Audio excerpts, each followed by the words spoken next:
बहुत समय पहले की बात है। एक घना जंगल था, ऊंचे ऊंचे पेड़ों से भरा, पक्षियों की चहचहाहट से गूंजता हुआ और रंग-बिरंगे फूलों से महकता हुआ। पर इस सुंदर जंगल के भीतर एक डर छिपा हुआ था। उस डर का नाम था शेर रुद्र। रुद्र एक शक्तिशाली शेर था, जिसकी दहाड़ से पूरा जंगल कांप जाता था। उसकी चाल में घमंड था और आंखों में क्रोध की आग। वह रोज किसी न किसी जानवर का शिकार करता। कोई भी जानवर सुरक्षित नहीं था, न हिरण, न खरगोश, न बंदर और न ही छोटे छोटे पक्षी। सब जानवर डरे सहमे रहते। वे अपने घरों से बाहर निकलने से भी कतराते थे। बच्चों को खेलने से मना कर दिया गया था।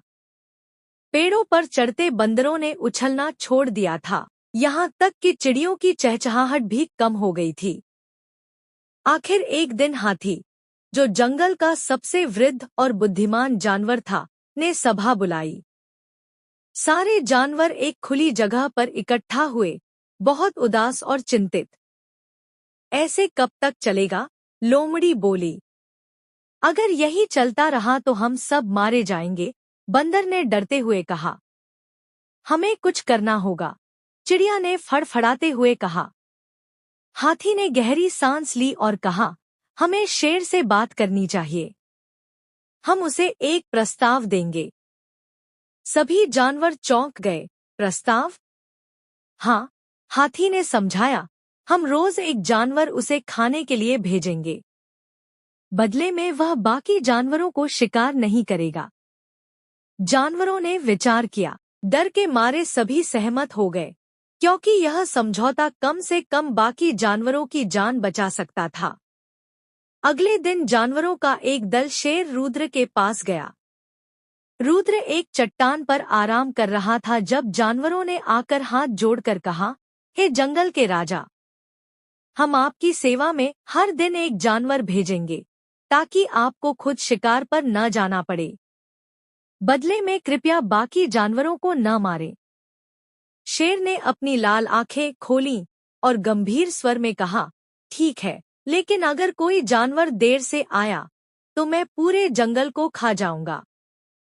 जानवरों ने कांपते हुए सिर हिलाया। अब रोज एक जानवर की बलि दी जाने लगी।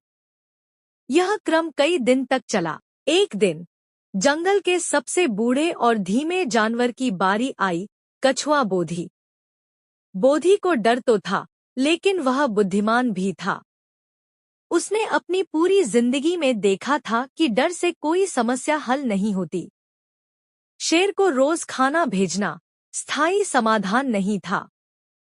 अगर हम शेर से डरते रहे, बोधी सोच रहा था, तो एक एक करके सब खत्म हो जाएंगे। कुछ न कुछ तो करना ही होगा। बोधी ने एक योजना बनाई।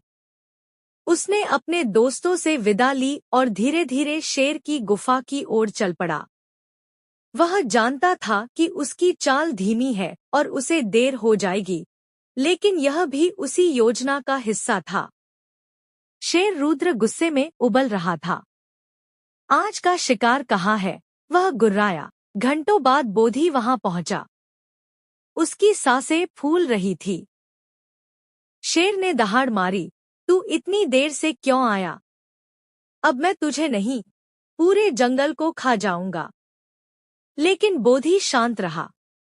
उसने झुककर कहा, महाराज, क्षमा करें। मैं समय पर चला था, लेकिन रास्ते में मुझे एक और शेर मिला। उसने कहा कि वह असली राजा है और मुझे जबरन रोक लिया। क्या? शेर चौंक गया। इस जंगल में दूसरा शेर? हाँ महाराज। वह आपकी तरह ही बलवान और भयानक था। वह कह रहा था कि वह असली राजा है और आपको चुनौती देना चाहता है। रुद्र की आंखों में आग जल उठी। मुझे अभी ले चल वहां, वह गरजा।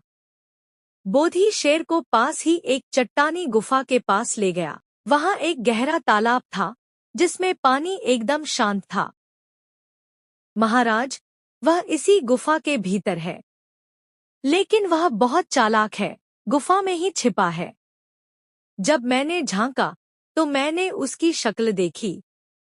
आप भी देख सकते हैं। शेर ने झुककर तालाब में देखा और उसे अपनी ही परछाई दिखाई दी। वह सोचने लगा, वाकई यह शेर मेरी ही तरह दिखता है। यह जरूर मुझे चुनौती देने आया है। रुद्र ने दहाड़ लगाई, पानी में उसकी परछाई ने भी दहाड़ लगाई। उसने पंजा मारा, पानी में हलचल हुई। गुस्से में आकर वह तालाब में कूद पड़ा और फिर बाहर नहीं निकला। थोड़ी ही देर में सारे जानवर वहां पहुंचे। किसी को विश्वास नहीं हुआ कि वह खूंखार शेर अब नहीं रहा। बंदर ने नाचते हुए कहा, हम अब आजाद हैं। हाथी ने बोधी की पीठ थपथपाई और कहा, आज जंगल को उसकी सबसे बड़ी समस्या से मुक्त करने वाला कोई ताकतवर योद्धा नहीं, बल्कि एक धीमा, बूढ़ा लेकिन बुद्धिमान कछुआ है। सभी जानवरों ने तालियां बजाईं और बोधी को अपना प्रधान सलाहकार बना दिया। जंगल में फिर से हंसी लौट आई। चिड़िया फिर से चहचहाने लगी, बंदर फिर से झूलने लगे, हिरण फिर से दौड़ने लगे। जंगल एक बार फिर अहिंसा, एकता और बुद्धि का प्रतीक बन गया।